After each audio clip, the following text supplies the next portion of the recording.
নমস্কার বন্ধুরা, পূজাস কিচেন এবং ব্লগ চ্যানেলে তোমাদের সবাইকে স্বাগতম। আজ বানাতে চলেছি চিংড়ি মাছের দুর্দান্ত একটি রেসিপি। চলো রেসিপিটা দেখে নেওয়া যাক।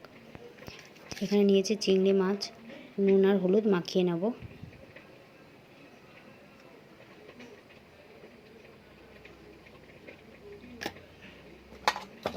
কিছু উপকরণ কেটে নেব, যেমন পেঁয়াজ কুচি, আদা, রসুন আর এক টুকরো পেঁয়াজ ভালোভাবে বেটে নেব।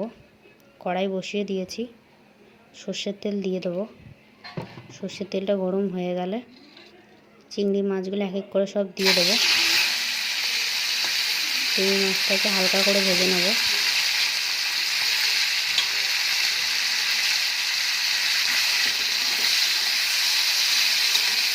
এগুলো ভাজতে ভাজতে ততক্ষণে আমরা একটা পেস্ট বানিয়ে নেব।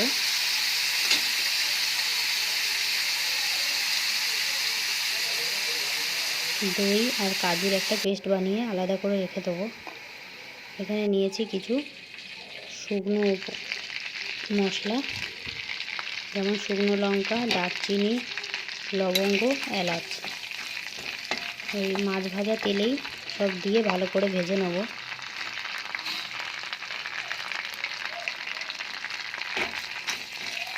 সুন্দর গন্ধ ছেড়ে গেলে পেঁয়াজ কুচি দিয়ে দেবো।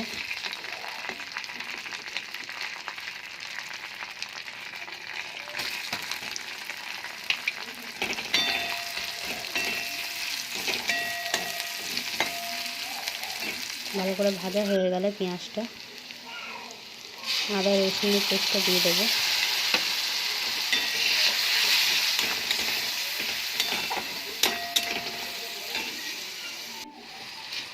কিছু গুঁড়ো মশলা অ্যাড করব, যেমন হলুদ গুঁড়ো, লঙ্কা গুঁড়ো আর জিরে গুঁড়ো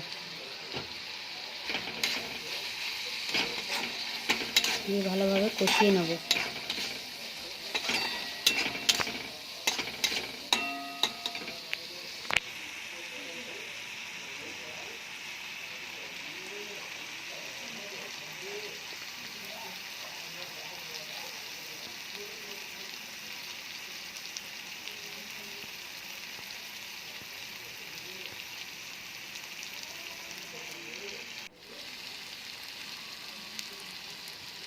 দিয়ে দেবো পরিমাণ মতো নুন। চিংড়ি মাছে নুন দেওয়া ছিল, সেই পরিমাণ হিসেবে নুনটা দেবো। দিয়ে দেবো অল্প করে চিনি, স্বাদটা ভালো হওয়ার জন্য।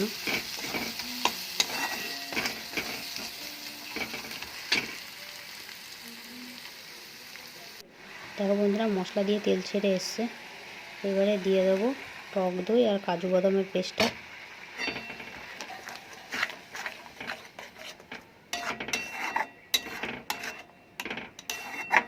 সব নেড়ে চেড়ে ভালোভাবে মিশিয়ে নেব।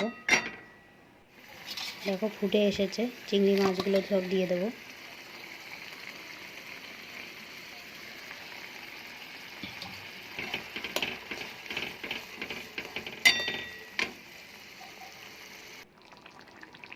গরম মশলা দিয়ে দেবো।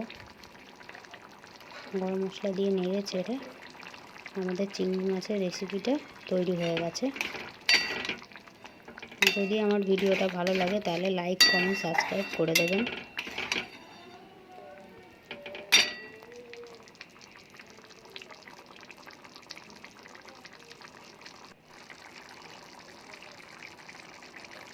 দেখো বন্ধুরা, কত সুন্দরভাবে ফুটে গেছে। ঝোলটা আরেকটু মেরে নেব।